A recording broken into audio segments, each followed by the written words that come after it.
C'est reparti pour la question 6. Une fois tous les insectes morts, nous allons garder les insectes les mieux adaptés à leur environnement et sélectionner leur couleur pour régénérer une population. Écrivez la procédure min-max lifetime qui trouve la durée de vie minimale et la durée de vie maximale dans une population d'insectes. Peut-être que tout à l'heure, pour tester, on testera avec une population un peu plus petite, parce que s'il faut manger à chaque fois les insectes pour débugger notre fonction, on n'est pas arrivé. Alors, notre fonction s'appelle, je la copie-colle, que je suis un informaticien flemmard, min-max lifetime. Alors, bonne question. Déjà, qu'est-ce qu'elle prend comme paramètre? On ne vous le donne pas, donc elle prend la population d'insectes. Pour donner un résultat ici, donc some insects. Quoi d'autre?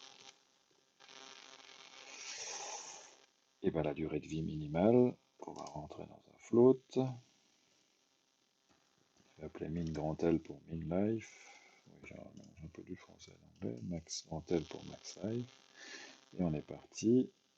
Alors moi, ce que je vous propose, c'est qu'on la mette avant la fonction update, parce qu'on va l'utiliser dans la fonction update. Donc, ce que je vous proposerai aussi même, c'est ici de déclarer un min L, un max L, pour vérifier si ça marche.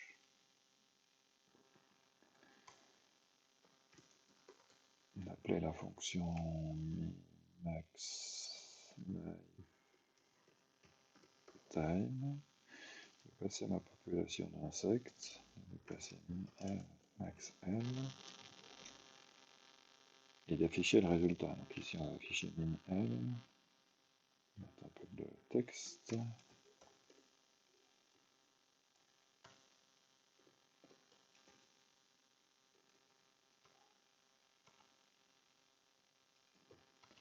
Oui, max L, on a alors min L et max L sont passés en données un résultat, il faut bien penser au petit e. Alors, donc là on veut parcourir donc la question, donc on veut parcourir tous nos insectes, donc il faudra déclarer un i, on va refaire une boucle sur tous nos insectes, i inférieur à s, i.nb, i plus. Maintenant on va récupérer le min et le max. Alors je vous rappelle pour le min et le max, par exemple, on initialise min à la durée de vie du premier insecte. Il va aussi falloir vérifier que tous les insectes sont morts. Donc ça, on va le faire seulement quand tous les insectes sont morts. Donc oui, c'est ce qu'on vous raconte dans l'énoncé. Pas pour l'instant, mais bon, c'est seulement quand tous les insectes sont morts qu'on va régénérer une nouvelle population et qu'on va utiliser ces deux fonctions.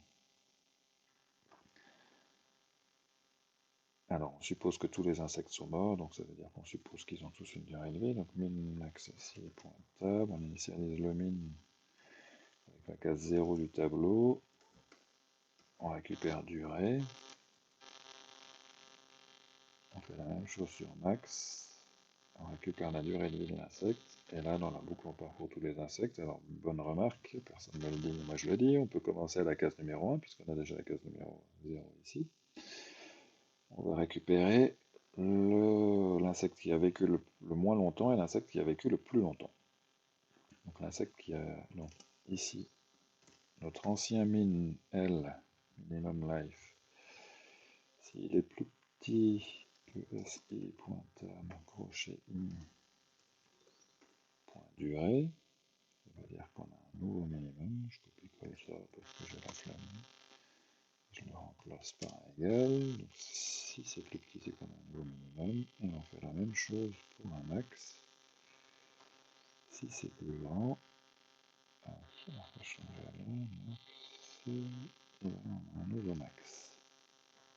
Donc cette fonction devrait marcher. Alors par contre, cette fonction, on ne va l'appeler que quand ils sont tous morts. Alors ça veut dire que ici, il faut compter, comme on l'a fait déjà tout à l'heure, NBV pour nombre de vivants. Il y a 0 vivant au départ, on passe dans la boucle pour savoir si un insecte est mort ou un vivant. On avait déjà fait, le test était là.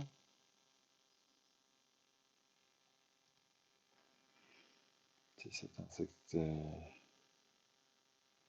Si cet insecte a une durée, si le IM insecte a une durée de vie inférieure à 0, alors on a un nombre de vivants qui vaut, qui vaut plus 1. On aurait pu rajouter cette information-là dans la structure.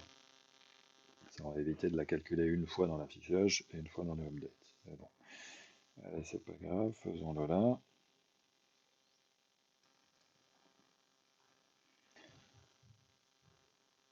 Donc cette fonction, on va l'appeler que quand le nombre de vivants vaut 0. C'est-à-dire quand il n'y a plus de vivants, j'appelle cette fonction et je regarde quelle est. Alors comme ça va être long de manger à la souris tous les insectes que j'ai prévus, on va changer un tout petit peu la limite. Ici, au lieu d'avoir 50 insectes, on va en avoir que 5. Alors, le problème c'est qu'il faut le trouver. Quels sont mes insectes? Alors, pour débugger, on aurait aussi pu agrandir le rayon de la souris.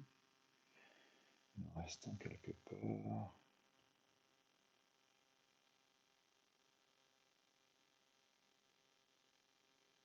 Ah, voilà. Alors, j'ai un.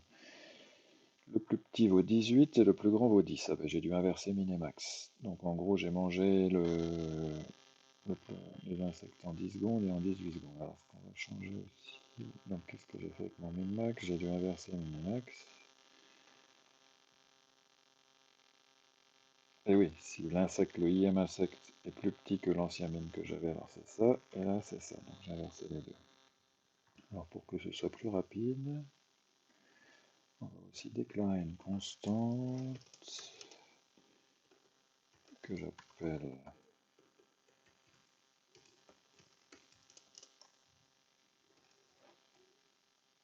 qui est un rayon de la souris. Ça va me permettre de le changer, c'est-à-dire que pour le debug, je vais avoir un prédateur qui a un rayon de souris grand.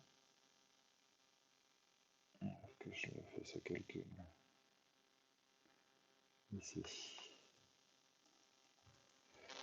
Ça c'est le rayon de ma souris, et dans l'affichage aussi, j'ai le rayon de ma souris qui apparaît quelque part là. Voilà. Donc on va juste relancer pour vérifier que le min-max calcule la bonne valeur. Donc vous voyez que là c'est beaucoup plus rapide de manger ma souris.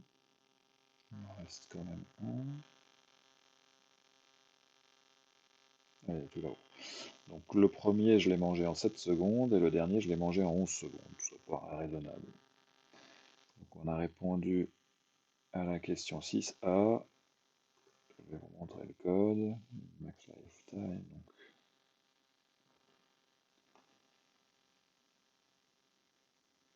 pardon, hop, ça bouge un peu. Donc min-max lifetime, ça calcule juste le minimum et le maximum, pas très compliqué. Et après, dans update, on a changé un tout petit peu les choses aussi. Je vais vous le montrer ici.